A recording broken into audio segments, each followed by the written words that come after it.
Hello tout le monde, j'espère que vous m'entendez bien, que vous êtes bien arrivés sur le webinaire. Je vous invite du coup, une fois n'est pas coutume, à me dire dans l'espace de chat si tout est OK pour vous au niveau du son, de l'image et de mon partage de support.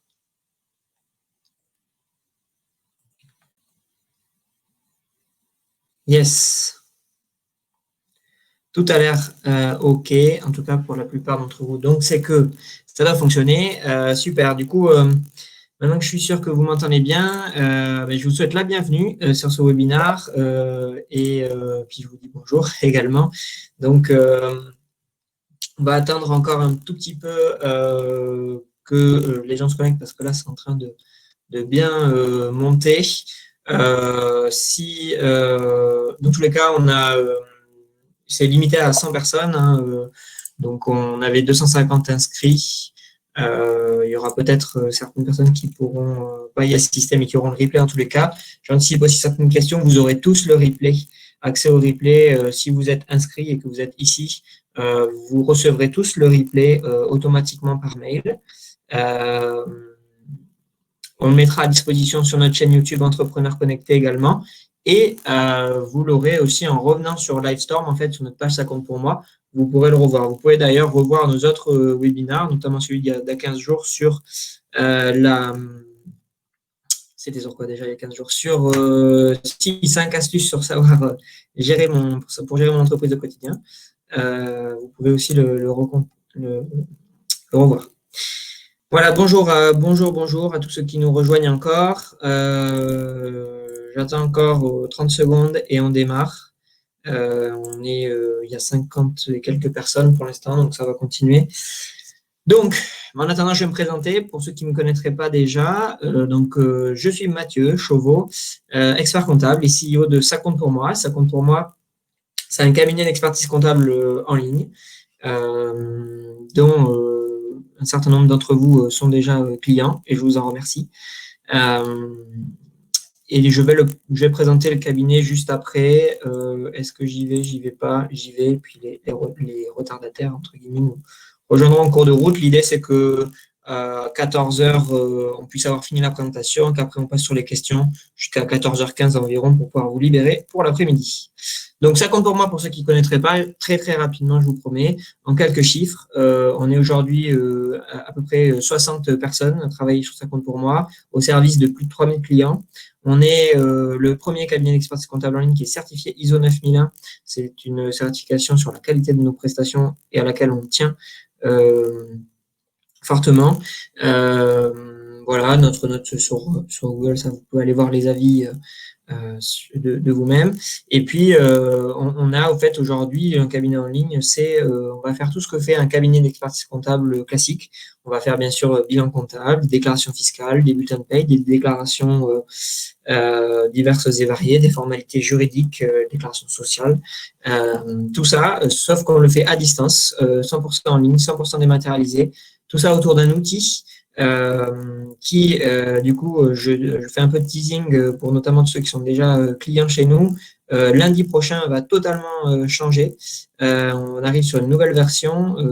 On vous en informera par mail, mais lundi prochain, on va avoir une nouvelle version toute neuve sur laquelle on travaille depuis 1 an de notre application. Et on sort aussi lundi prochain notre application mobile. Je sais que vous êtes nombreux à l'attendre depuis très longtemps. Ça sort lundi prochain. J'ai vraiment, vraiment, vraiment hâte que vous découvriez ça. Donc on fait tout ce que fait, pour revenir sur ma présentation, tout ce que fait un cabinet traditionnel autour d'un outil de façon 100% dématérialisée avec un collaborateur comptable dédié qui vous répond à vos questions de manière ultra interactive, qui échange avec vous notamment sur tous les éléments comptables autour de cet outil et qui bien sûr qui vous délivre votre bilan, le moindre des choses entre guillemets en fin d'année.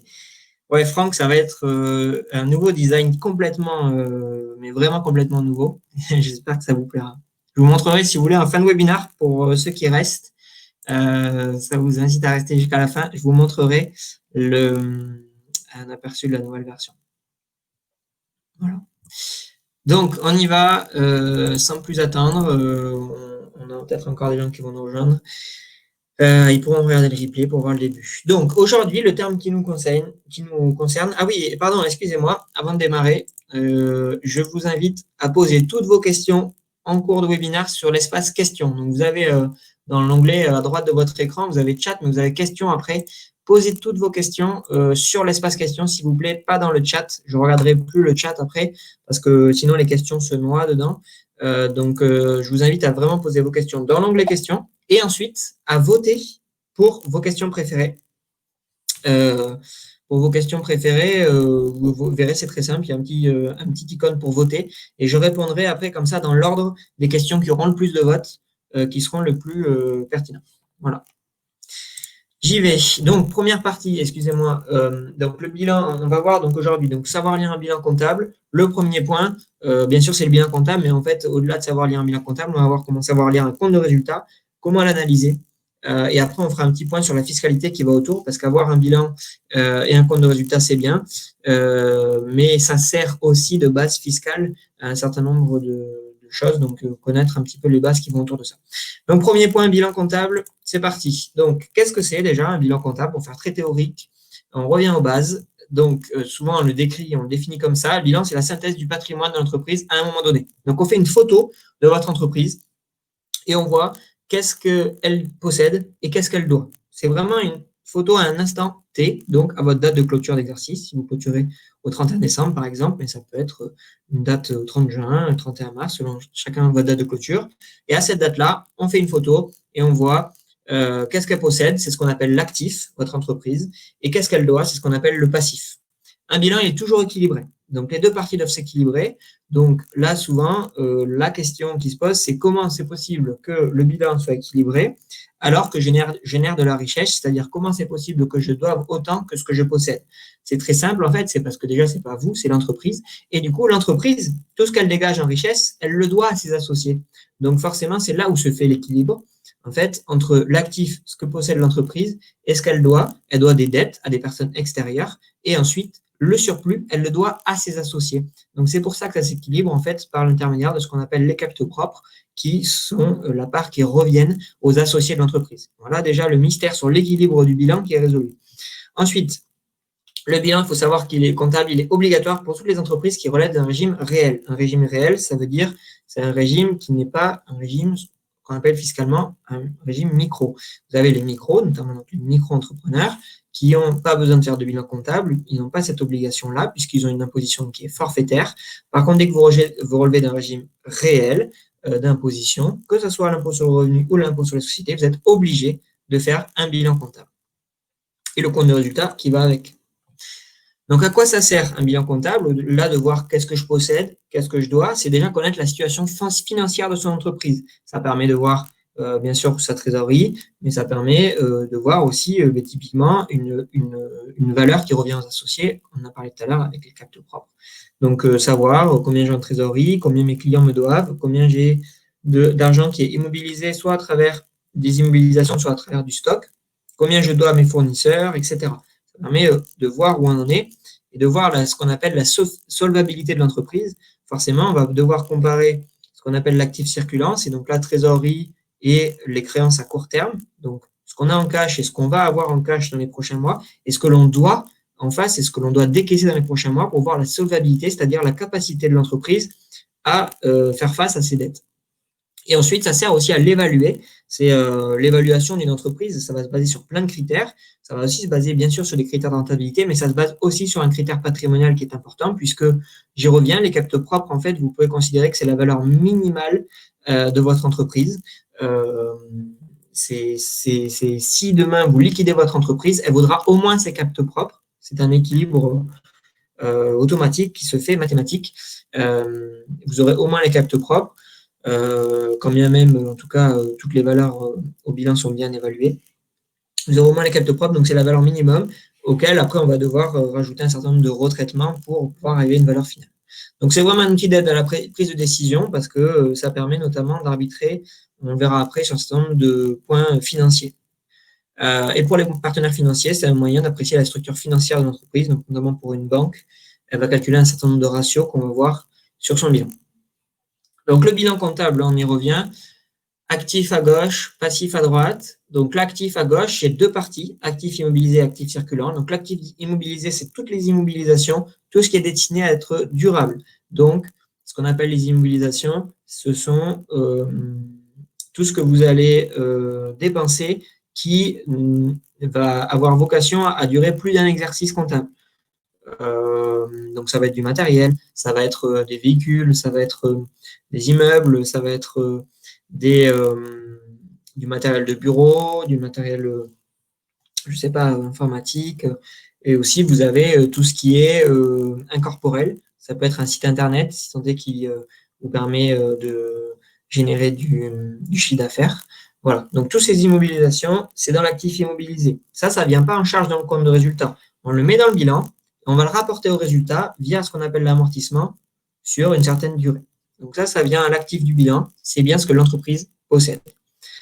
Et l'actif circulant qui est en dessous, c'est aussi ce que l'entreprise possède, mais qui est beaucoup plus liquide en termes de cash, c'est-à-dire ça va être du stock, ça va être principalement des créances clients et ce qu'on appelle les disponibilités. Quand vous voyez marqué disponibilité dans l'actif circulant, enfin dans votre bilan, c'est tout ce qui est trésorerie. En fait, ça peut être de la trésorerie, mais ça peut être aussi des valeurs mobilières, ça peut être des titres qui sont liquides. Oui, d'ailleurs, il y a tout ce qui est financier dans l'actif immobilisé, j'oubliais, hein, tout ce qui est titre de participation, par exemple. Donc, l'actif circulant, c'est tout ce qui est plus liquide. En fait, vous avez un classement dans l'actif du moins liquide au plus liquide, donc en termes de cash. Donc, forcément, vous avez le cash en bas, les disponibilités, et tout en haut, vous avez le moins liquide, par exemple, un terrain ou un immeuble, c'est plus difficilement transformable en cash. En tout cas, ça prend un certain temps que du petit matériel, du stock, voire des créances clients. Voilà. Donc ça, c'est notre actif, c'est ce que je possède. En face, j'ai le passif, ce que je dois. Je commence par le passif, par la fin, par le passif circulant. Passif circulant, c'est tout ce que je dois à des tiers, donc ce que je disais tout à l'heure. Bon, à l'exception des provisions, qui est quelque chose de purement comptable, mais je vais quand même le devoir potentiellement à un tiers un jour. C'est un peu plus incertain au niveau de la date. Ensuite, on a les emprunts bancaires. Donc, emprunts bancaires. Les emprunts. Donc, tout ce qui est emprunt bancaire, mais on va avoir aussi à ce niveau-là tout ce qui est compte courant d'associé. Si vous faites, en tant qu'associé de l'entreprise, des avances à votre entreprise, vous pouvez prêter de l'argent au compte courant d'associé. Pour ceux qui ne connaîtraient pas encore ce terme, le compte courant d'associé, donc c'est de l'argent que vous prêtez en tant qu'associé à votre entreprise et que l'entreprise vous remboursera quand elle le pourra. Il n'y a pas de formalité particulière. Quand je dis compte courant, c'est un compte comptable, il n'y en a aucun lien avec un compte bancaire, attention. Et ce compte courant associé, il peut être rémunéré d'ailleurs, c'est intéressant si les montants sont très significatifs. Voilà, et puis vous le remboursez quand vous le pouvez. Ensuite, on a les dettes fournisseurs fiscales et sociales. Voilà, donc ce que vous devez aux fournisseurs, ce que vous devez à l'État pour que ça soit au niveau fiscal ou social. Donc, vous voyez, quand j'ai mon actif immobilisé et circulant, donc tout ce que je possède, tout ce que l'entreprise possède, c'est acté, c'est déjà fait. Je rappelle, c'est une photo, donc vous l'avez déjà, tout ça, c'est sûr. Ensuite, j'enlève tout ce que je dois à des tiers, donc le passif circulant, et je me retrouve, par différence, c'est mathématique, à avoir les captes propres. Et ça, les captes propres, ça va être le capital social, donc ça, c'est le capital que l'entreprise a mis au départ, tout ce qui est réserve. Donc, les réserves, c'est tous les bénéfices qui ont été générés depuis le début de l'entreprise, qui n'ont pas été distribués aux associés, ils vont se stocker ici, puisqu'en fait, vous les avez, pour bien comprendre l'équilibre entre actif et passif, vous les avez laissés dans l'entreprise, donc en trésorerie dans l'actif circulant. Donc, pour faire l'équilibre, ça se met au passif dans les réserves. Vous voyez, en fait, ça, c'est un peu ce qu'on appelle le principe de la partie double en comptabilité. Je ne vais pas partir trop dans les détails. L'idée, c'est que ce soit simple. Mais pour que vous compreniez bien, c'est que, en fait, ce principe-là fait que quand vous touchez à un poste, que ce soit du bilan ou du compte de résultat, il y a toujours une contrepartie, que ce soit au bilan ou au compte de résultat, qui va faire l'équilibre. Et quand la contrepartie d'un compte de bilan, elle est au compte de résultat, et bien, elle va se retrouver en fait dans les captes propres au niveau de l'équilibre, puisque le résultat fait partie intégrante du bilan et des captes propres plus précisément. Donc, quand je génère un bénéfice, on se pose toujours la question, mais pourquoi quand je génère un bénéfice, mon bilan est quand même équilibré? Mais puisque en fait, quand je génère un bénéfice, mon résultat va bien venir se mettre dans mes capitaux propres. Et ce bénéfice, potentiellement, il est dans ma trésorerie à l'actif, mais il peut être aussi dans mes créances clients si je ne les ai pas encaissés. Voilà, pour que vous compreniez bien. Donc, les capitaux propres, ma valeur minimale de mon entreprise, puisque si je liquide tout, c'est-à-dire je vends mes immobilisations, je vends mon stock, j'encaisse mes créances et que je paye toutes mes dettes, je me retrouve avec d'un côté actif égale disponibilité, puisqu'il ne me reste que mon compte bancaire, ma trésorerie, et en face, je me retrouve avec mes capitaux propres. Et voilà pourquoi les associés récupèrent tous les capitaux propres, s'ils vident le compte à banque, ça sera égal au capitaux propre. Voilà pourquoi c'est la valeur minimale de l'entreprise. Voilà pour le bilan. Juste quelques petites précisions pour que vous compreniez bien vraiment, parce que l'idée c'est quand même de savoir lire un bilan. C'est que dans le langage comptable, vous avez donc N qui correspond à la période étudiée, N-1 à l'exercice précédent. Et dans l'actif, vous avez 3 colonnes. Pour N, vous avez la valeur historique du bien, notamment pour les immobilisations. Quand on va pratiquer les amortissements, en fait, on a la valeur historique du bien qui correspond au coût d'achat de ce bien. Ensuite, dans la colonne 2, on va avoir toutes les dépréciations du bien concédé dans le temps. Donc, ça peut être des amortissements, mais ça peut être aussi des provisions.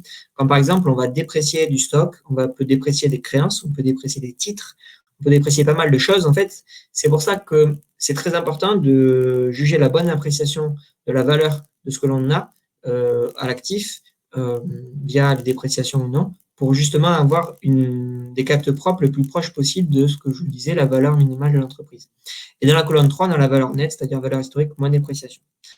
Au niveau du classement, c'est ce que je vous disais. En fait, dans l'actif, ça se fait par ordre de liquidité, le moins liquide au plus liquide. Et dans le passif, les dettes, elles sont placées des moins urgentes aux plus urgentes. C'est pour ça qu'on commence par tout ce qui est dettes financières, notamment les emprunts bancaires tout en haut, avec les comptes courants d'associés. C'est ce qui est moins urgent, puisque c'est des dettes qui sont sur du long terme. On aurait pu dire aussi des plus long terme ou moins long terme. Et les plus urgentes, c'est tout ce qui est court terme. Ça va être de la dette avec une échéance bien précise. La dette fournisseur, bien sûr, mais aussi fiscale, sociale. Voilà. L'entreprise, j'en ai parlé, c'est toujours égal à ce qu'elle doit. Et voilà pour la lecture du bilan. Je vois qu'il y a des questions au fur et à mesure. Donc, je trie moi par vote. Donc, n'hésitez pas à voter pour les questions et j'y réponds à la fin de la présentation. C'est promis. Ensuite, au niveau du... Pardon, je vais peut-être passer 2 slides en même temps. Ensuite, donc on a vu comment lire un bilan. Ensuite, deuxième point, comment on l'analyse. Quels sont les chiffres qui sont importants, les ratios à connaître et à quoi ça sert, en quoi ça permet de faire un pilotage financier de son entreprise, le bilan comptable.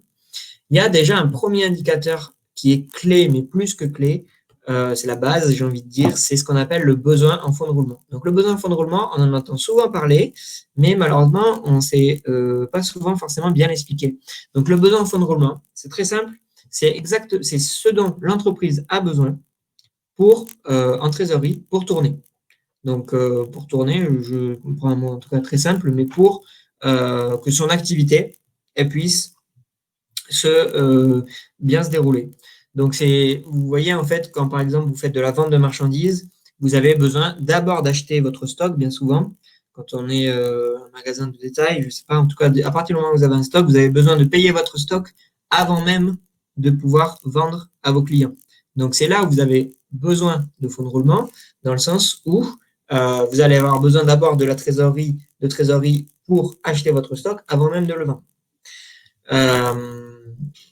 Donc, de la même manière, quand vous avez vos clients qui vont vous payer à, je ne sais pas, 90 jours, alors que vous avez dette fournisseur à 30 jours, et bien, le delta entre les deux, il va falloir le financer. Et bien, c'est ça qu'on appelle le besoin en fonds de roulement. C'est le besoin que vous avez, en fait, en termes de trésorerie, pour pouvoir financer votre activité courante de l'entreprise. Et plus on a tendance à grossir, plus on croît, et plus notre besoin en fonds de roulement augmente. Ça peut paraître paradoxal ou contre-intuitif, mais en fait, plus son entreprise grossit et plus le besoin de fonds de roulement est fort parce qu'on a besoin de financer plus de choses. Alors, ça dépend des activités, mais on a besoin de financer plus de choses avant d'encaisser ses créances clients. Donc, le BFR, ça peut être défini par stock plus créances clients, moins dette fournisseur.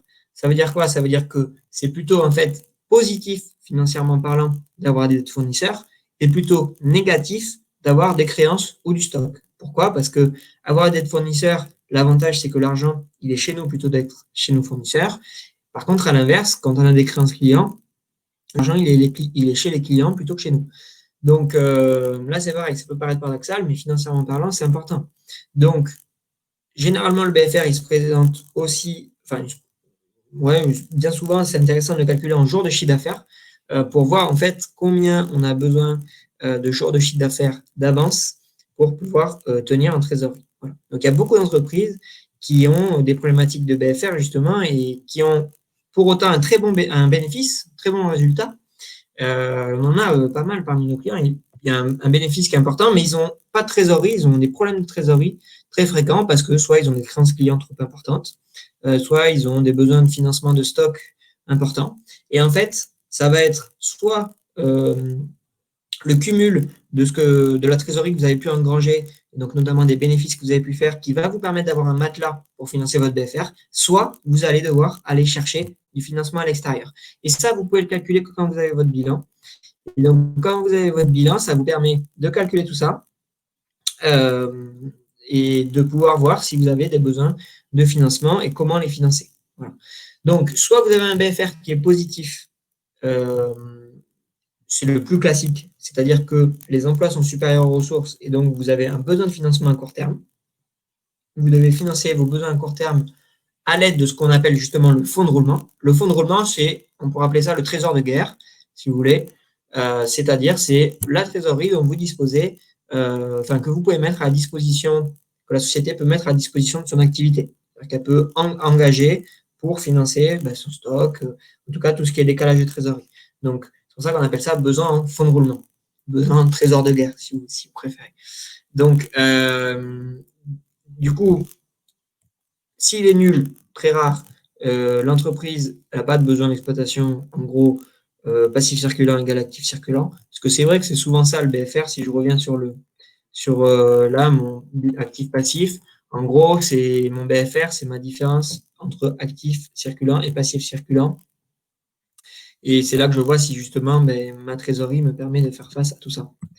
S'il y a un déséquilibre, vous voyez, entre actif circulant et passif circulant hors emprunt, je devrais dire, pour être précis, mais si c'est déséquilibré, il va falloir financer soit par de l'emprunt, soit par des capitaux propres, c'est-à-dire soit par l'incorporation, par l'apport d'argent par les associés, soit par du compte courant d'associés, soit par du capital social, soit par le bénéfice qu'on va pouvoir générer nous-mêmes. Voilà, pour que vous compreniez bien. Et quand il est négatif, c'est assez rare, mais ça arrive dans certains secteurs. Là, en fait, ça veut dire que votre activité génère un flux positif de trésorerie, c'est-à-dire que vous encaissez avant de décaisser. Donc ça arrive quand vous n'avez pas de délai de paiement client déjà, c'est-à-dire que quand vous encaissez les clients cash vous faites une prestation et vous encaissez directement votre client. Et alors que en face de ça, vous payez vos fournisseurs à échéance, pas cash, forcément, vous allez pouvoir avoir un besoin de fonds positif. Quand vous n'avez pas de stock, pas de créance, que vous encaissez vos clients à l'avance. Sur le coup, ça, c'est un BFR, ce qu'on appelle du coup négatif. Alors, encore une fois, contre-intuitif, désolé, mais décidément, c'est peut-être pour ça que c'est mal compris le BFR, c'est que y a beaucoup de termes qui sont contre-intuitifs. Le BFR négatif, en fait, c'est positif, c'est-à-dire que vous avez quand même la trésorerie, vous générez un flux positif de trésorerie. Mais la plupart des activités nécessitent d'avoir de la trésorerie. Donc voilà pour le BFR. Donc, du coup, quand on a un besoin de fonds de roulement, ça veut dire qu'il faut qu'on ait du fonds de roulement. Et donc, le fonds de roulement, comme on a vu que le besoin de fonds de roulement, c'est la différence entre actif circulant et passif circulant, hors emprunt et compte courant associé, et bien, le fonds de roulement, il faut équilibrer le bilan. Donc, le fonds de roulement, c'est les capitaux stables. Donc, c'est ce que je mets ici, c'est capitaux propres plus emprunt plus compte courant par rapport aux emplois durables, c'est-à-dire les immobilisations. Et ça va c'est ça qu'on va appeler votre fonds de roulement. Et quand on fait un bilan, et bien, du coup, on va pouvoir calculer votre fonds de roulement, c'est-à-dire actif circulant moins passif circulant hors emprunt et compte courant. Et on va pouvoir calculer votre fonds de roulement et voir si votre fonds de roulement, il suffit à couvrir votre besoin de fonds de roulement. Si ce n'est pas le cas, et bien, ça veut dire qu'il va falloir faire du financement. Et le financement, il faudra dire, est-ce que c'est aux associés d'apporter de l'argent? Est-ce que il faut faire un emprunt bancaire? Ou en tout cas une autre solution bancaire qui peut être un emprunt, long terme ou court terme. Ça peut être de l'affacturage, si c'est une problématique sur les créances clients, du financement de créances clients. Voilà, ça peut être ce qu'on appelle parfois des lignes de trésorerie, ou en tout cas l'autorisation d'un découvert si on voit que c'est passager. Donc, c'est pour ça qu'on va pouvoir ensuite vraiment faire de l'analyse financière. Et c'est ce que font aussi les banques. C'est pour ça que c'est bien très, très important à bien comprendre cette histoire de fonds de roulement, besoin de fonds de roulement. Donc, le fonds de roulement, c'est une ressource qui est durable, mise à disposition de l'entreprise, donc soit par ses actionnaires, ce que je vous disais, soit par ses partenaires financiers. Donc, ça va servir à notamment financer le BFR. Et si on a un excédent, ça ira dans la trésorerie. Si on a un excédent entre fonds de roulement et besoin de fonds de roulement, l'équilibre se fait par la trésorerie. Oui, ce que je marque à côté, la trésorerie, c'est la différence entre FR et BFR. D'un point de vue donc, financier, ça je vous l'ai dit, l'écran à court terme et la trésorerie doivent être comparés avec les dates à court terme. Voilà. Donc moi j'aime bien, voilà, après on passe au compte de résultat. Pour finir là-dessus, moi j'aime bien vraiment, je reviens là-dessus, que vous compreniez bien, je pense que vous voyez ma souris, pas sûr. Mais en tout cas, actif circulant, moins passif circulant, hors emprunt et assigné, c'est vraiment votre besoin en fonds de roulement, c'est la trésorerie dont vous avez besoin. On le compare avec capte propre moins actif immobilisé, c'est-à-dire l'argent que vous aviez, enfin capte propre plus compte courant et emprunt, c'est-à-dire l'argent que vous avez à votre disposition, moins ce que vous avez déjà mis dans des immobilisations, que vous avez financé, et on voit si ce qui vous reste permet de financer votre besoin en fonds de roulement. De toute façon, si ça ne le permet pas, votre trésorerie est négative, c'est mécanique. Si ça le permet, si c'est excédentaire, votre trésorerie, elle est excédentaire. Alors, parfois, ça se peut que votre trésorerie elle soit quand même positive, mais parce que vous avez un peu tiré sur les dettes fournisseurs, tiré sur les dettes fiscales, parce que, voilà, enfin, on est dans une situation justement inhabituelle qui n'est pas tenable. C'est pour ça que pour qu'on voit pour que ça soit tenable, on se rend compte de ça et on se rend compte qu'il y a besoin de trésorerie. Voilà pourquoi, des fois, on a besoin de trésorerie quand même on fait des bénéfices. J'espère que c'est clair. C'est quelque chose qui est un peu complexe, j'en conviens, mais après, quand on a bien compris le mécanisme du fonds de roulement et des besoins de fonds de roulement et de cette lecture globale du bilan, ça vraiment nous permet de comprendre mieux pourquoi, des fois, pourquoi je fais du bénéfice et je me le retrouve pas en trésorerie, mais parce que mes clients ne me payent pas forcément dans les temps, parce que je dois payer mes fournisseurs plus rapidement, je dois financer du stock, etc. etc. Voilà, continue bien, je vois qu'il y a des questions, il y a pas mal de questions, c'est cool, continue à voter, hein, j'y réponds à la fin. Je passe sur le compte de résultat. Qu'est-ce que c'est le compte de résultat? Donc, à l'inverse du bilan, là, c'est pas une photo à l'instant T de tout ce qui s'est passé depuis la création de l'entreprise. En fait, là, on remet les compteurs à zéro chaque année. Et le compte de résultat, c'est pas une photo, c'est ou alors, en tout cas, si c'était une photo, ça serait la photo que de l'exercice comptable. Alors que le bilan, on a tout ce qui s'est passé, notamment, vous voyez les réserves, par exemple, c'est un bon exemple. Alors que le compte de résultat, on remet les compteurs à zéro chaque année et le compte de résultat va nous présenter vraiment le détail de l'activité, c'est-à-dire notre chiffre d'affaires et toutes les charges qu'on a eues en face qui va générer un bénéfice qui va venir se mettre dans les captures propres du bilan. Donc, quoi il sert? Déjà, il permet d'identifier comment sont utilisées les ressources produites de l'entreprise, c'est-à-dire les ressources, c'est le chiffre d'affaires, et comment on va l'utiliser? On va l'utiliser avec des charges externes, on va payer de la masse salariale, on va payer des impôts, et ça va permettre voilà, de voir quel est le détail de tout ça. On met en avant des données essentielles, et puis on va calculer des ratios. Donc là aussi, on va faire un peu le point sur des ratios, mais on peut calculer par exemple ce qu'on appelle le seuil de rentabilité, la capacité d'autofinancement, la valeur ajoutée, etc. Donc le résultat vraiment final tout en bas du compte de résultat, qui est le même que vous avez d'ailleurs dans le résultat des soldes intermédiaires de gestion. Ce qui diffère entre le compte de résultat et les soldes intermédiaires de gestion, c'est juste la présentation qui est beaucoup plus facile à lire, en tout cas quand on est habitué au niveau des soldes intermédiaires de gestion. C'est juste que c'est moins détaillé, même quand même on peut avoir des soldes intermédiaires de gestion détaillés. Mais sinon, ça se compose de 3 types de résultats. Le résultat d'exploitation, donc tout ce qui est courant. Le résultat financier, c'est tout ce qui va dedans. On va avoir notamment des charges financières, principalement, souvent, c'est des intérêts d'emprunt. Et en face, des produits financiers sur des placements, par exemple, ou des dividendes. Et le résultat exceptionnel, c'est tout ce qui est, on isole tout ce qui est inhabituel, puisque comme ça, dans sa lecture de compte de résultat, il faut quand même retraiter tout ce qui est financier et exceptionnel pour se concentrer vraiment sur ce qu'on appelle des fois le REX, qui est le résultat d'exploitation. C'est ça qui est important, puisque si on se projette sur l'avenir, tout ce qui est financier exceptionnel ne se reproduira pas forcément. Et à l'inverse, si l'activité devait être menée par une autre entreprise avec d'autres choix de gestion, c'est pareil, c'est l'exploitation qui compte. Donc, ce qu'on appelle le REX, ou aussi on a un autre niveau qui s'appelle le BE, ou des fois le BITDA, mais en tout cas, c'est vraiment ça qui est important à analyser. Donc, comment ça se lie et comment on analyse le compte de résultat? Donc, le compte de résultat, on a déjà un premier niveau. Donc, ça, ce que je vous montre, c'est souvent aussi plus lisible au niveau des soldes intermédiaires de gestion. Donc, on a déjà la marge. Donc, la marge, c'est la différence entre votre chiffre d'affaires et tout ce qui est charge variable sur votre chiffre d'affaires. Donc, si vous faites de la vente de marchandises, c'est très simple, il y a tout ce qui est achat de marchandises ou de matières premières, si vous faites de la production, et tout ce qui est sous-traitance. Donc, tout ça, ça va venir dans la marge. Ça, c'est déjà un indicateur qui est super important parce que ça va permettre de le comparer par rapport à votre secteur d'activité. Vous avez des secteurs d'activité où la marge, c'est un élément qui est assez connu, standard, et qui vous permet de voir justement si vous avez la marge qui est normale par rapport à votre marché. La marge, en fait, elle va vous permettre, c'est pour ça que c'est plus important de raisonner en marge qu'en chiffre d'affaires, parce que si on fait beaucoup de chiffre d'affaires avec une marge qui est nulle, voire négative, alors si elle est négative, c'est pire que double, parce que ça veut dire plus on fait de chiffre d'affaires, plus on perd d'argent. Du coup, je vous passe l'anecdote d'un client qui m'avait dit c'est pas grave, en fait, si je fais une marge négative, je me rattrape sur le volume. Ah non, malheureusement, c'est pire. Donc, du coup, quand on a un bon taux de marge, déjà, c'est un bon début. La marge, elle va ensuite nous permettre de financer nos charges externes qui vont être toutes les charges plutôt fixes. Un loyer, des frais de téléphonie, de prestataires divers et variés, tout ce qui est petit matériel, fourniture, etc.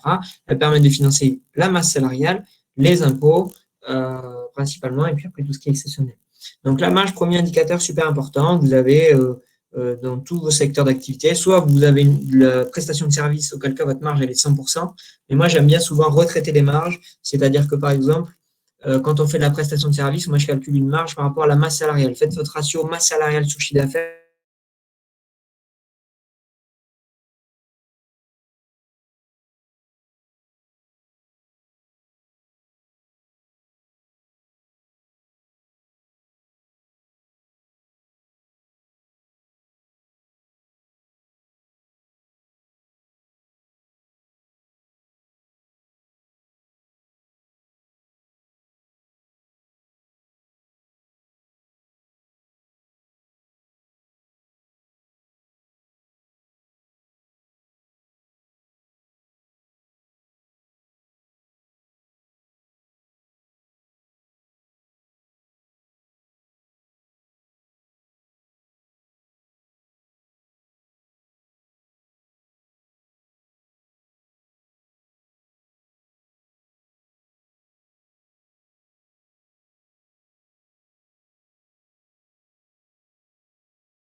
Ça va être bon. Allô, est-ce que vous m'entendez à nouveau? Yes, cool. Je suis vraiment désolé, on a une connexion Internet, on a des travaux dans le bâtiment, donc j'espère que ils vont pas me perturber. J'aurais dû leur dire arrêtez les travaux, on fait le webinaire. Mais à 14h, ils ont repris. Mais bon, je vais me dépêcher.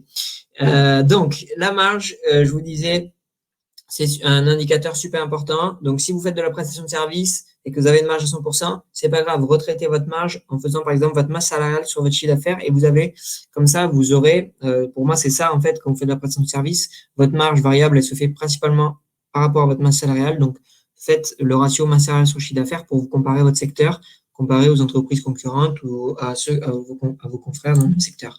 De la même manière, si vous faites de la vente de marchandises, souvent aussi tout ce qui est transport, c'est dans les charges externes. Donc moi, j'aime bien aussi retraiter la marge en faisant en sorte que de prendre en sorte tout ce qui est charge variable.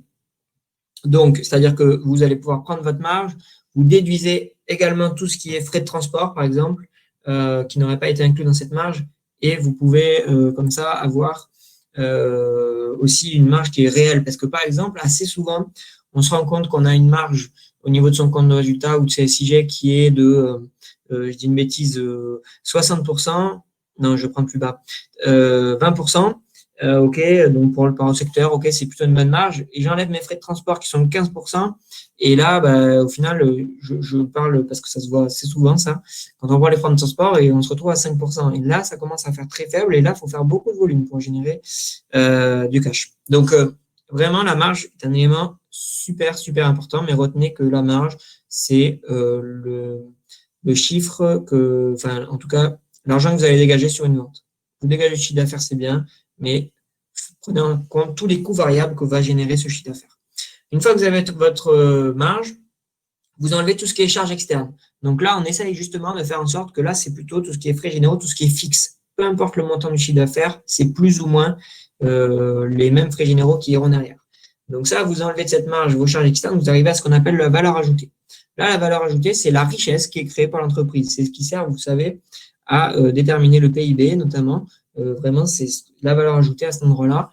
On fait la somme de toutes les valeurs ajoutées et ça nous détermine la richesse créée du coup au niveau d'un pays. Petite minute culture générale. Du coup, une fois qu'on a fait valeur ajoutée, donc la valeur ajoutée, c'est la richesse créée par l'entreprise. Et cette richesse créée par l'entreprise, elle va devoir être partagée entre tous les parties prenantes de l'entreprise, à savoir les salariés, les associés et bien sûr l'État, qui est une partie prenante, comme vous ne le sauriez pas, de votre business. Donc, du coup, à partir de cette valeur ajoutée, on va dispatcher. Donc, dans un premier temps, on va dispatcher tout ce qui est charges personnelles et auquel on va rajouter les subventions qui peuvent venir éventuellement de l'État, ça peut venir en positif, mais aussi enlever tout ce qui est impôts et taxes. À ce niveau-là, on n'enlève pas encore l'impôt sur les sociétés, on enlève plutôt tout ce qui va être CFE, tout ce qui va être formation continue, taxes d'apprentissage, taxes sur les salaires, tout ce qui est impôts et taxes courants, des taxes foncières, des choses comme ça. Là, on se retrouve avec le BE. Le BE, c'est déjà un super indicateur là, de la rentabilité d'une entreprise.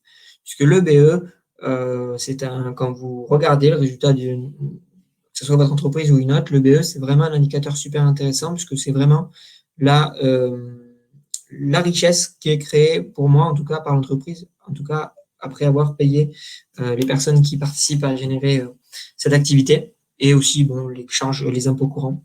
Et tout ce qui va en dessous de le BE, c'est soit de l'exceptionnel, soit c'est de la dotation, c'est pas du cash, c'est-à-dire c'est dotations, amortissements, des dépréciations, etc. Et on a ensuite l'aspect impôt sur les sociétés qu'il faut retraiter pour moi puisque c'est pas un aspect d'analyse économique. Donc le BE est super important. Et donc on peut avoir des fois des résultats négatifs, mais si le BE il est positif, c'est le plus important parce qu'un résultat négatif peut aussi venir de grosses dotations aux amortissements qui ont déjà été financées. Donc, ce qui compte, c'est vraiment le BE, qui est plus ou moins, en tout cas, le cash courant généré par votre entreprise avant impôt sur les sociétés éventuelles. Voilà. Une fois que j'ai mon EBE, j'enlève justement mes dotations aux amortissements ou dépréciations. J'ai mon REX, mon résultat d'exploitation dont je parlais tout à l'heure, moins intéressant que le BE.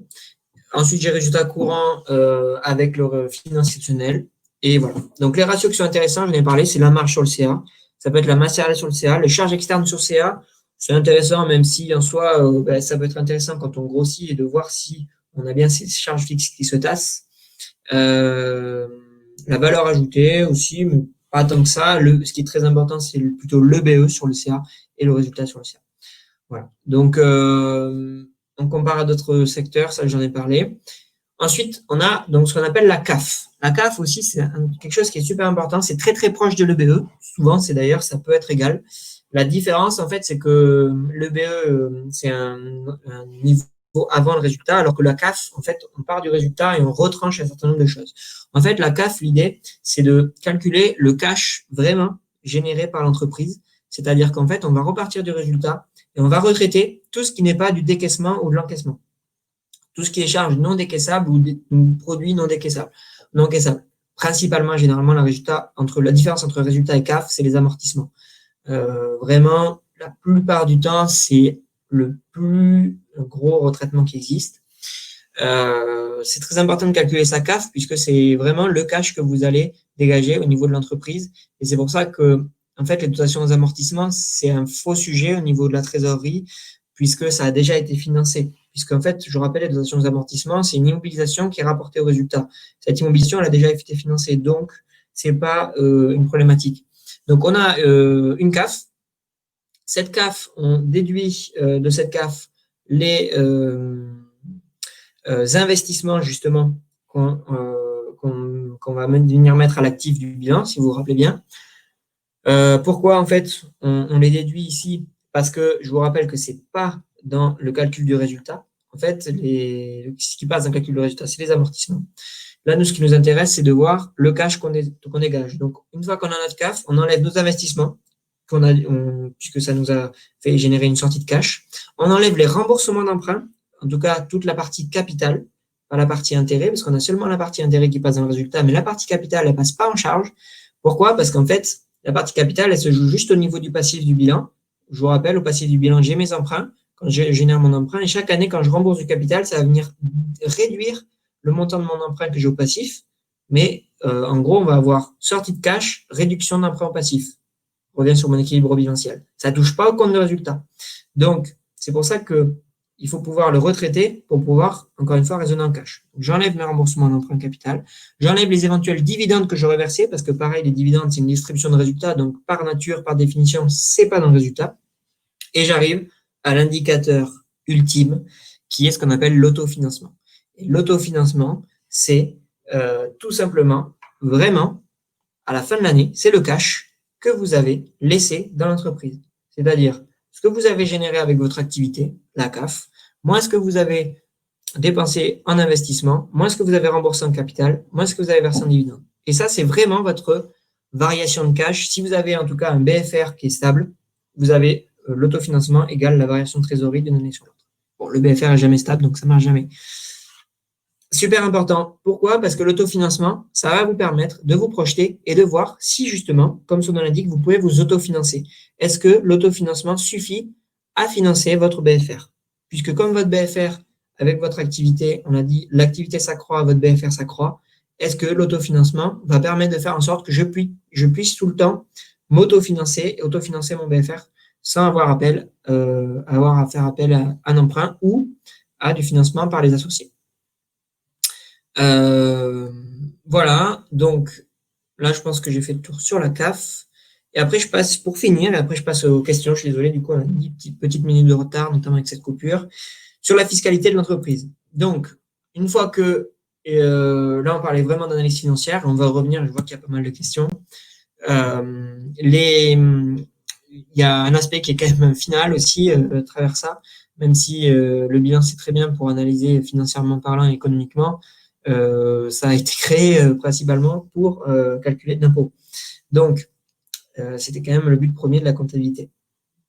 Donc, quand on a ce qu'on appelle résultat fiscal imposable, c'est quand même la différence entre vos produits imposables, donc votre chiffre d'affaires principalement, et tout ce qui est charges déductibles fiscalement parlant. La plupart, la très grosse majorité des charges sont déductibles fiscalement, c'est vraiment des exceptions qu'on doit retraiter au niveau du bilan.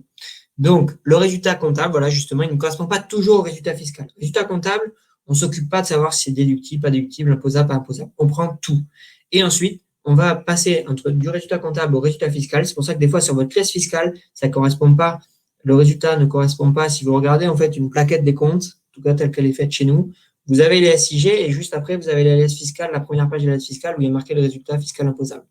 Si vous regardez la dernière page du SIG, le résultat et le résultat qui apparaît sur l'IAS fiscal, la plupart du temps, ce n'est pas égal. Pourquoi? Parce qu'il y a certains produits qui ne sont pas imposables et il y a certaines charges qui ne sont pas déductibles.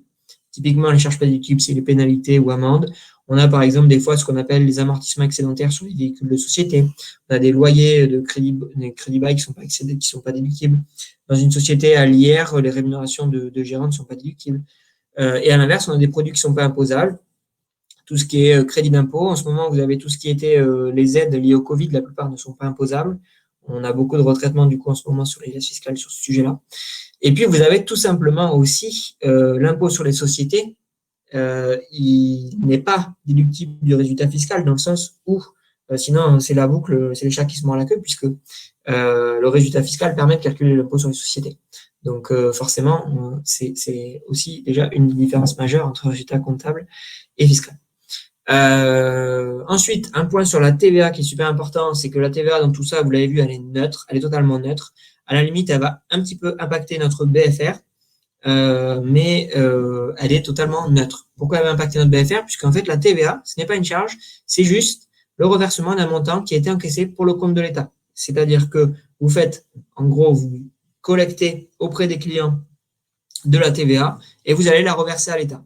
Donc forcément, quand vous avez plus de ventes que d'achats, je vous le souhaite, vous avez justement, ça nous génère de la trésorerie. C'est quand même à court terme, très très court terme, c'est positif. Mais il ne faut pas le voir comme ça puisqu'on va le reverser un jour ou l'autre. C'est souvent ça qui génère aussi des problèmes de trésorerie au moment de la TVA, de payer la TVA, c'est qu'on a encaissé de la TVA auprès de nos clients, qu'on doit reverser à l'État. Le problème, c'est qu'on s'en est servi pour autre chose.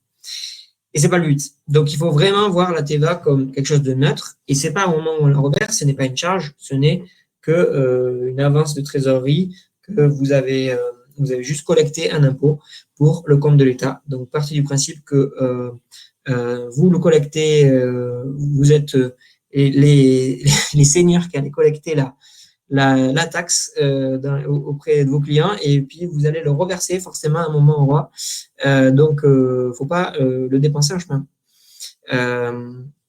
Donc, il n'y a que le seul qui paye justement cette TVA, c'est le consommateur final. Donc, c'est vous, c'est moi. En tant que particulier, on paye la TVA, c'est un impôt. C'est d'ailleurs l'impôt le plus important en France, hein, mais qui est payé par le consommateur final. Voilà, donc raisonnez toujours en hors taxe. C'est super important, quand bien même vos décaissements et encaissements sont en TTC. Voilà, et quand on paye de la TVA, c'est un signe de bonne santé, puisque ça veut dire qu'on a fait plus de ventes que d'achats. Même si la TVA, je l'entends, n'est pas toujours, mais c'est rare, collectée sur les ventes et déductible sur les achats. Et pour finir, IS ou IR, donc quand on est à l'impôt sur les sociétés, rappel, c'est 15% jusqu'à 38 120 euros de bénéfices et 28% au-delà. Ça va passer à 26,5 à partir de l'année prochaine. Donc là, si vous clôturez au 31 décembre 2020, ça sera encore 28%. À partir de l'année prochaine, ça sera 26,5. Et ensuite, on finira à 25% dans 3 ans. Pour l'instant, c'est-à-dire en 2000, pour les exercices à compter le 1er janvier 2023, si je ne dis pas de bêtises, ça peut encore changer parce que ça a changé déjà d'une année sur l'autre, mais au niveau de la date, en tout cas, l'objectif de finir à 25% ne changera pas. Donc, on a quand même un taux qui était historiquement à 33 un tiers et qui descend progressivement, qui passait à 31, 28, 26,5 et 25. Et donc, on a plutôt une tendance à avoir un intérêt à avoir du bénéfice dans les années à venir. Je dis ça, je dis rien. Si vous avez un déficit fiscal, celui-ci, il est reportable sur les résultats futurs sans limite de durée. Donc, c'est pas perdu. Quand vous avez un déficit fiscal, eh bien, on va le reporter les années suivantes sur votre bénéfice. Donc, je prends première année, je fais moins 10 000. Si l'année d'après, je fais plus 20 000, eh bien, je vais être imposé que sur 10 000, puisque je pourrais imposer mes moins 10 000 sur mes plus 20 000. Il ne me restera que 10 000, sur lequel je vais payer de l'impôt sur les sociétés. Donc, ça, c'est important. On peut faire ce qu'on appelle aussi du report en arrière, ce qu'on appelle le carryback. Si vous aviez fait l'inverse, c'est-à-dire je fais 20 000 une année, je fais moins 10 000 l'année d'après, on peut demander à ce que ces moins 10 000 soient reportés en arrière sur le bénéfice de l'année dernière et qu'on me rembourse l'IS que j'ai payé en trop. Bon, ça se fait assez rarement puisque généralement, on a toujours, si on a des bonnes perspectives, le carryback, on le fait souvent pour les entreprises en difficulté, mais sinon, quand on a des bonnes perspectives d'avenir, en fait, on garde son déficit pour pouvoir le reporter sur les années en avant. Le 15% jusqu'à 38 120, c'est pour les TPE, je pense que la plupart d'entre vous sont concernés, qui ont un certain seuil de chiffre d'affaires, c'est 7 millions, 6, quelque chose comme ça, donc c'est quand même un chiffre d'affaires assez important, qui sont détenus par des personnes physiques et qui ont surtout libéré leur capital social. Donc faites attention, libérez bien vos capitals sociaux avant votre clôture d'exercice si vous voulez bénéficier du taux réduit de 15%. Et à l'impôt.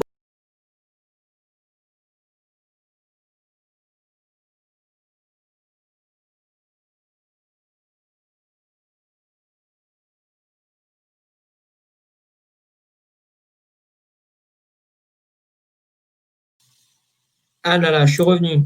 J'espère que c'est bon. Je suis vraiment désolé. C'est bon.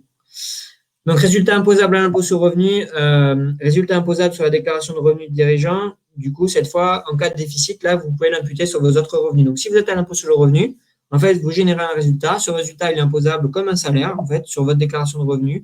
Et si vous avez un déficit, vous pouvez l'imputer sur votre déclaration de revenus global. C'est-à-dire que si vous avez des salaires en parallèle et que vous avez un déficit, vous allez pouvoir faire comme une réduction, déduction de votre revenu.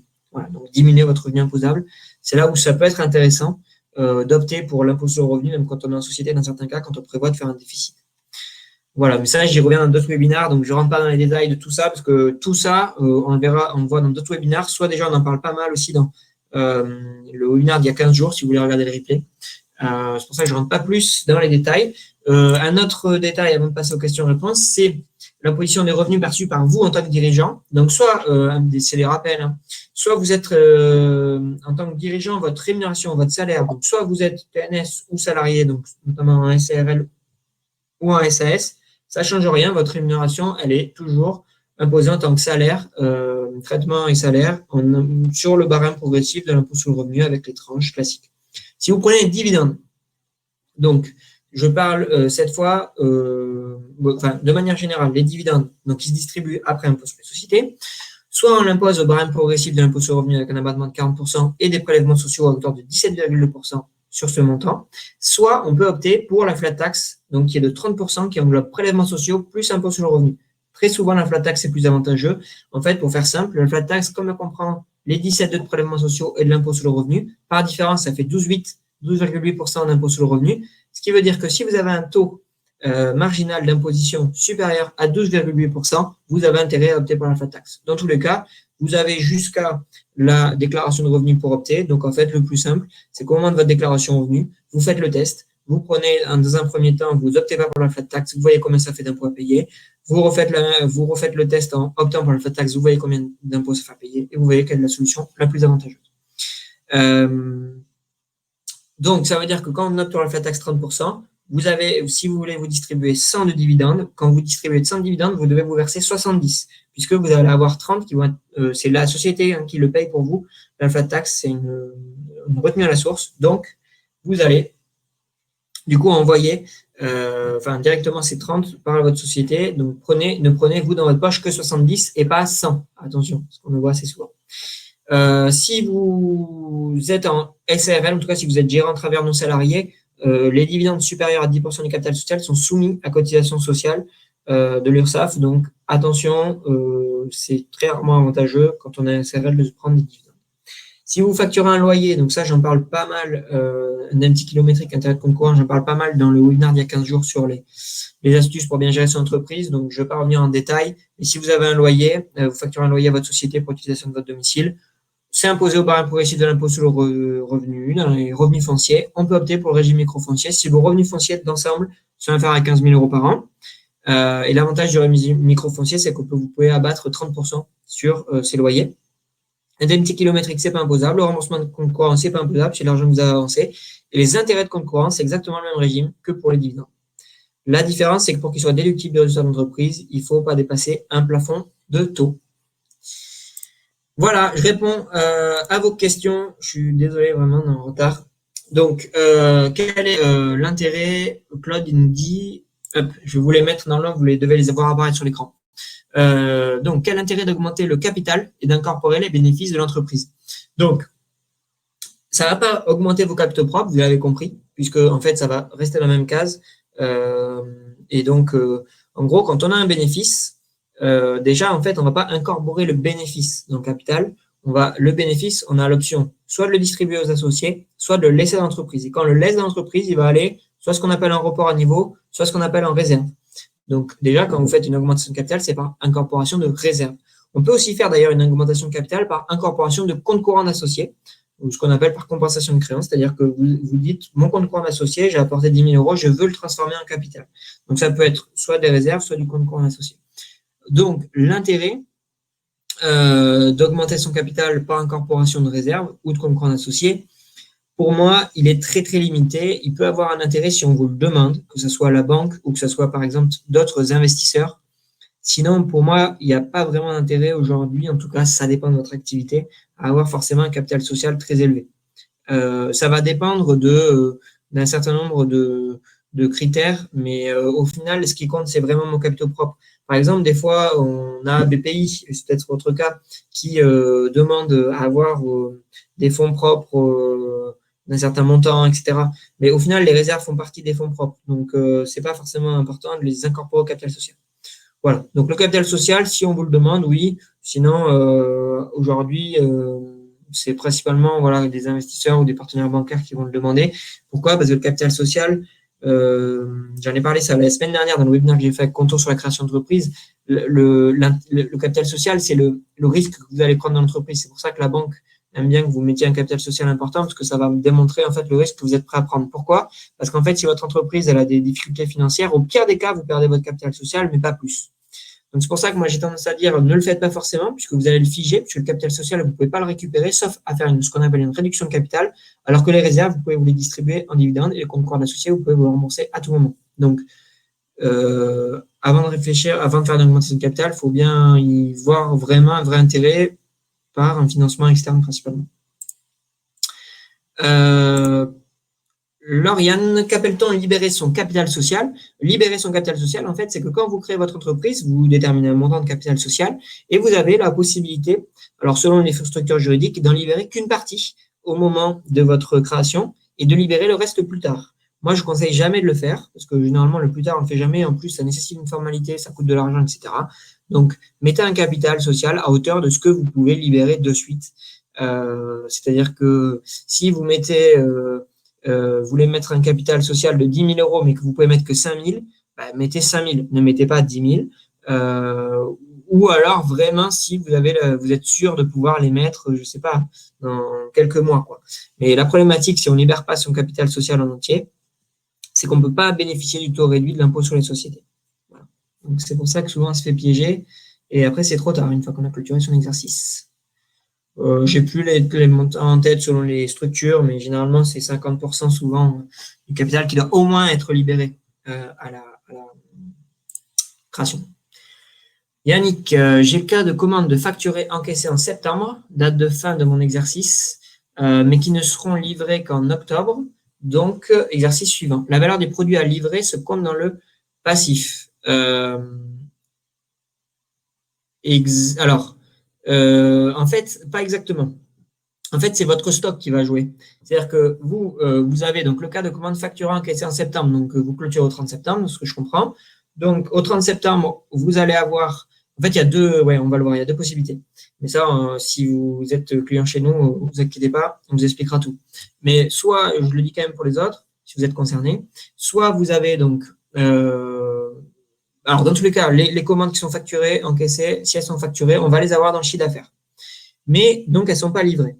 Donc, il va falloir, première possibilité, si vous n'avez pas un logiciel où vous avez sorti de votre stock, etc., on va constater ce qu'on appelle les produits constatés d'avance, justement. Donc, c'est-à-dire qu'en fait, on va venir, et là, pour le coup, ça va se mettre au passif, vous avez raison, on va venir diminuer le chiffre d'affaires à hauteur de toutes ces factures-là pour dire que ça n'appartient pas à cet exercice-là. Puisqu'en effet, c'est la livraison qui compte. Normalement, vous avez un peu anticipé parce que normalement, vous devriez facturer en date de livraison pour être vraiment propre comptablement et fiscalement parlant. Donc, soit on va faire ce qu'on appelle les produits constatés d'avance, soit vous allez non, c'est le plus simple. Je ne vous embrouille pas plus. On va le passer en produits constatés d'avance. Donc, à vous de les identifier et de nous dire qu'est-ce qui est bien à passer en produit constaté d'avance et par contre du coup à bien les sortir de votre stock, voilà. Puisque sinon en fait on va avoir à la fois la variation de stock et à la fois le produit constaté d'avance. Donc produit constaté d'avance, c'est quand on a facturé quelque chose mais qu'on n'a pas encore livré. Quelle est la fiscalité de l'apport en capital ou incorporation de bénéfices? Claude qui me demande, mais aucune fiscalité en fait, tout simplement. Vous apportez en fait, soit quand vous apportez un capital social, il n'y a pas de fiscalité. Quand vous incorporez un bénéfice, il n'y a pas de fiscalité. Ce bénéfice a déjà été soumis à l'impôt sur les sociétés, ou éventuellement à l'impôt sur le revenu. En tout cas, il n'y a pas de sujet de fiscalité. Si ce n'est que, en fait, ça va, au moment où vous vendez les titres, par exemple, on retiendra bien la valeur de vos titres au moment, pour calculer la plus-value, au moment où vous avez acquis ces titres. Donc, forcément, ça va augmenter la valeur d'acquisition des titres. Il n'y a pas de fiscalité particulière. Ensuite, je continue les questions les mieux notées. Hein, donc, continuez à voter. Hein, ça bouge au fur et à mesure. Je prends vraiment toujours l'ordre des votes. Mettez-vous dans le BFR le loyer, facture de téléphone, web, salaire, etc. ou seulement les stocks vendables. En fait, oui, non, mais dans le BFR, en fait, là, tout ce que vous dites, le loyer, facture, web, salaire, en fait, c'est ce qu'on appelle les dettes. Donc, oui, ça rentre dans le BFR, puisque vous devez le financer, tout ça. Vous devez payer votre loyer, payer vos factures, payer vos salaires. Donc, oui, ça rentre dans le BFR, et c'est pour ça que attention, quand on parle de stock, je parle de financement d'un stock, le fait que le stock, vous l'avez déjà payé. C'est-à-dire que c'est pour ça qu'il ne faut pas confondre stock et dette fournisseur. Le stock, vous l'avez déjà payé. C'est juste qu'il est immobilisé quelque part. C'est-à-dire que vous l'avez payé, mais il ne vous a pas généré encore de chiffre d'affaires en face. C'est pour ça qu'il se compte dans le BFR parce qu'on l'a sorti en trésorerie. Il n'a pas encore généré d'entrée de trésorerie. Mais sinon, oui, dans le BFR, vous avez bien sûr toutes les charges externes puisque ce sont les dettes fournisseurs. J'ai répondu. Est-ce que le BFR figure dans le bilan comptable et si oui, où le trouver? Non, c'est un calcul, c'est ce que je vous disais tout à l'heure. Le BFR, pour le calculer, vous faites actif circulant moins passif circulant, hors emprunt bancaire et compte courant associé, et vous aurez votre besoin de fonds de roulement. Il peut y avoir des petits retraitements, mais encore une fois, soit vous êtes client chez nous, vous demandez à votre collaborateur, il saura vous dire précisément votre BFR et vous le retraitez. Et si vous n'êtes pas client chez nous, je vous suggère de le venir ou de demander à votre expert comptable, il saura vous le dire sans problème. Haut de bilan égale long terme et bas de bilan court terme.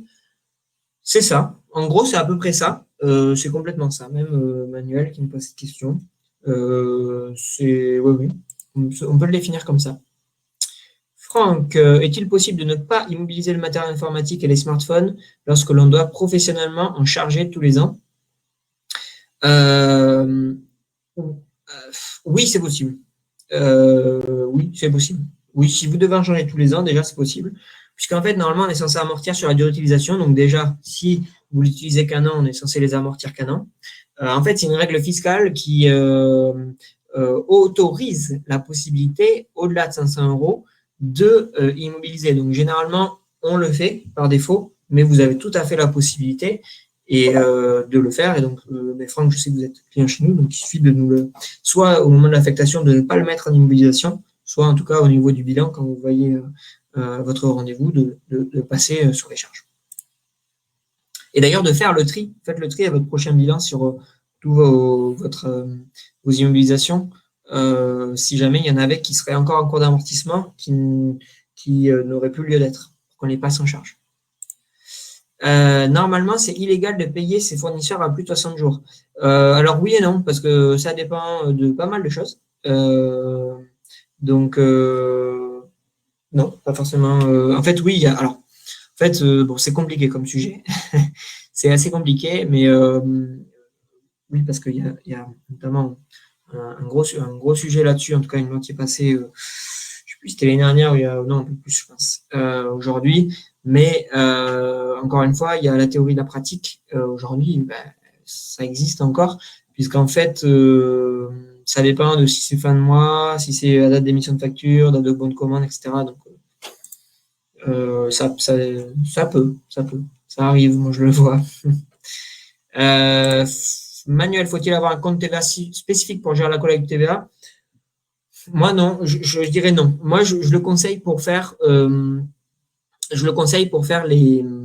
plutôt pour gérer les cotisations TNS, parce que ça c'est pareil, j'en parle dans d'autres webinaires, mais les cotisations TNS, si vous êtes travailleur salarié, des fois, c'est assez compliqué à suivre entre les provisions, les régules, etc., notamment les premières années. Donc, d'avoir un compte spécifique pour gérer les cotisations TNS, c'est-à-dire à chaque fois que je me prends 1000 et je mets 500 de côté sur ce compte-là, et c'est ce compte-là qui me permet de payer les cotisations, au moins je suis sûr que j'ai ce qu'il faut de côté, ça je vous conseille.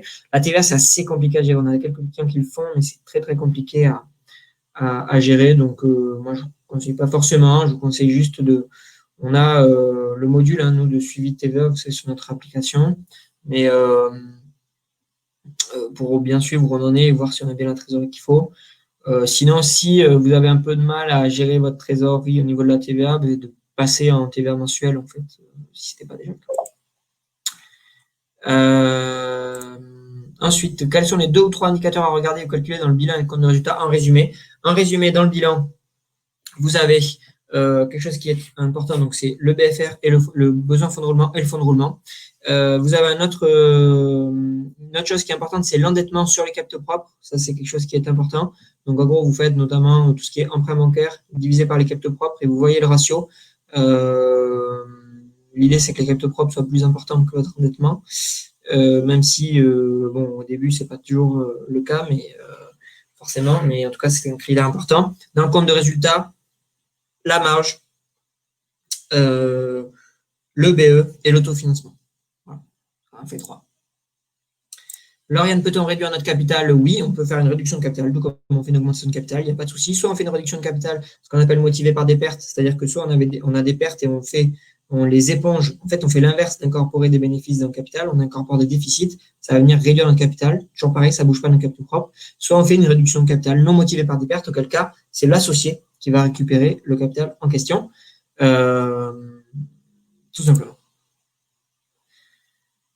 Pourquoi une limite à 500 € pour les immobilisations? Là, il faut demander à l'administration fiscale. Je sais pas, c'est une règle fiscale. Yves, on parle aussi de marge brute et marge nette, oui. Mais en fait, marge nette, c'est pas un indicateur vraiment comptable. Vous n'allez pas le retrouver dans un compte de résultat ni dans des soldes intermédiaires de gestion. Vous avez ce qu'on appelle la marge brute, qui est la marge variable. En fait, la marge nette, ça dépend vraiment il y a plein de définitions derrière. Donc, on peut calculer une marge nette, mais chacun a ses définitions.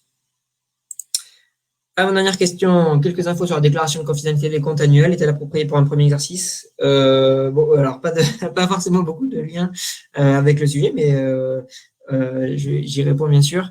Du coup, vous avez la possibilité, quand vous êtes notamment une entreprise qui ne dépasse pas certains seuils, aujourd'hui c'est quand même des seuils assez élevés, donc je pense que vous êtes la plupart concernés, de demander la confidentialité de vos comptes annuels, c'est-à-dire que vous déposez vos comptes annuels, vous remplissez à votre obligation de déposer vos comptes annuels auprès du greffe, du tribunal de commerce, mais vous avez la possibilité de les rendre confidentiels, notamment sur, que ce soit en ligne, sur certains sites, etc., de faire en sorte que personne puisse les voir.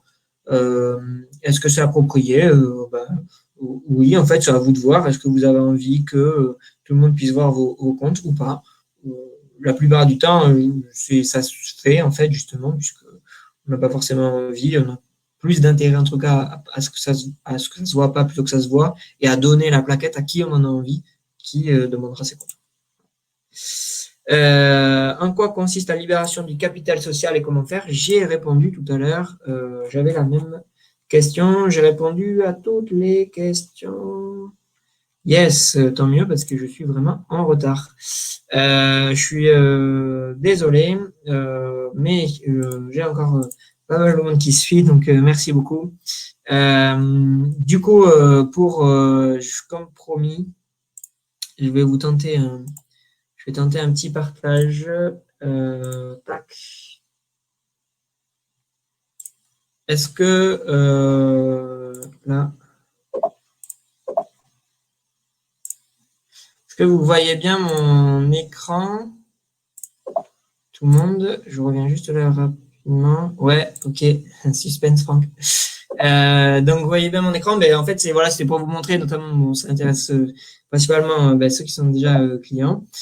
C'est à partir de lundi prochain, voilà l'interface telle que vous l'aurez, qu'on a complètement revue.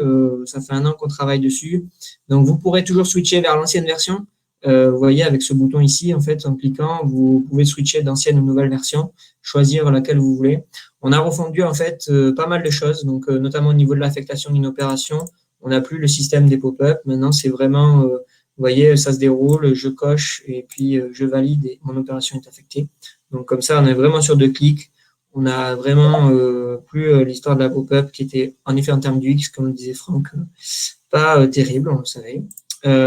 Donc vous voyez, on retrouve après tout ce qu'on avait ici. On peut glisser, déposer sa pièce, ajouter des pièces. Il y a toujours les suggestions de pièces, il y a toujours les suggestions d'opérations qui sont même encore améliorées dans ce nouvel algorithme.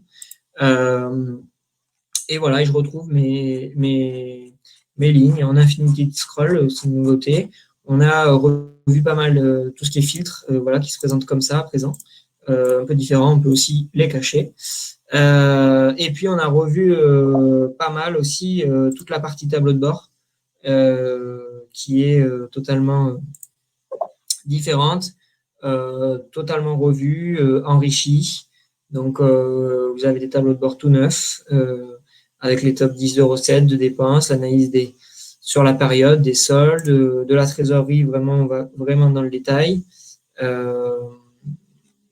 On va aussi dans le détail des recettes dépenses ici. Bon, et voilà, je pense que j'ai suffisamment teasé. On a dans les nouveautés, on a tout ce qui est prévisionnel. Alors là, il y a peut-être, ouais, il y a aucun forcément sur un espace démo. Tout va pas coller direct, mais j'ai le suivi budgétaire aussi entre un budget réalisé. Voilà. Donc beaucoup de nouveautés. Et la très grosse nouveauté aussi, bien sûr, c'est l'application mobile. Jusqu'à maintenant, en tout cas, on était responsive, mais c'était pas du tout adapté aussi. Et là, on aura une vraie application mobile, comme il se doit, où on pourra faire ses affectations, joindre ses pièces, consulter son tableau de bord, etc.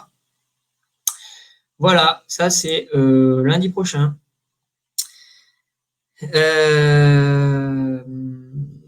Du coup, merci à tous. Je vous arrête le partage d'écran parce que ça doit être assez... voilà.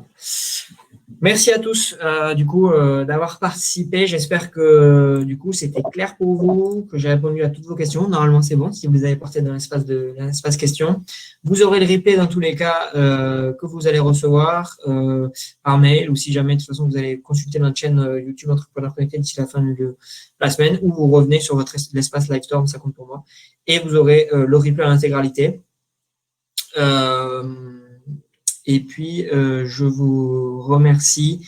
Je vois juste Aurélie, à quelle heure le réveil? C'est dans la matinée lundi. Donc, dans la matinée, ça va dépendre si toute la migration se passe bien. C'est pour ça que je prends des risques, mais j'aime bien en vous annonçant. Mais on vous enverra un mail dès que ça sera opérationnel, donc j'espère avant midi. Et voilà. Mais bon, vous l'avez vu, tout est prêt. Il n'y a plus qu'à migrer. Voilà, et pour tous ceux qui ne seraient pas encore des clients chez nous, n'hésitez pas, si vous avez des questions sur notre fonctionnement, sur aussi tout ce que je vous ai raconté, à nous contacter. C'est vrai que je ne l'ai pas dit, mais vous l'aviez sur le support là, qui doit apparaître à votre écran. À notre adresse, soit par mail, soit par téléphone, ou le mieux sur notre site sacomprend.fr. Vous pouvez me retrouver aussi sur LinkedIn et me suivre sur LinkedIn. Je poste pas mal de contenu régulièrement, donc notamment quand je fais un webinaire. Donc n'hésitez pas aussi à me suivre pour suivre maximum de contenu. Merci à tous de votre participation et puis je vous dis à très bientôt. Merci, au revoir.